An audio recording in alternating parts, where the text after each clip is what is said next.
Good morning. Today we're looking at the theme of good gifts, and our passage for consideration is Matthew 7 9 to 11, and it reads like this. Which of you, if your son asks for bread, will give him a stone? Or if he asks for a fish, will give him a snake? If you then, though you are evil, know how to give good gifts to your children, how much more will your Father in heaven give good gifts to those who ask him?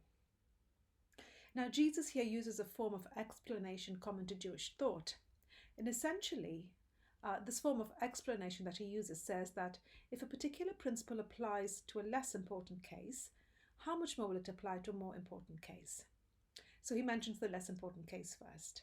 He says, if your child asks for bread and fish, and this was the same staple diet of first century Palestine, nothing particularly fancy, it's just basic.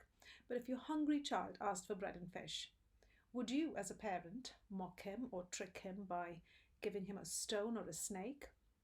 And then he points out that we, inherently sinful people that we are, even we would not do that to our children.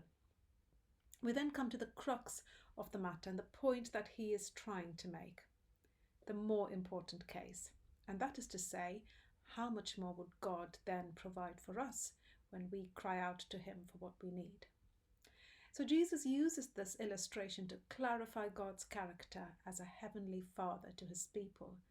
And by this very simple argument, he confirms God's good intentions towards us, his children. And he's encouraging us to trust in his provision and in his care.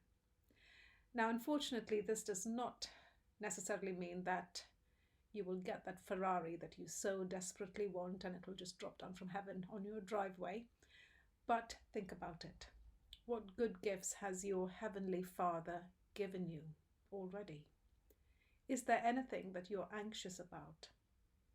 Jesus asks us to trust that God does have good intentions for us, and he does and he will provide for us. Some of his good gifts no amount of money can buy, like peace that passes all understanding.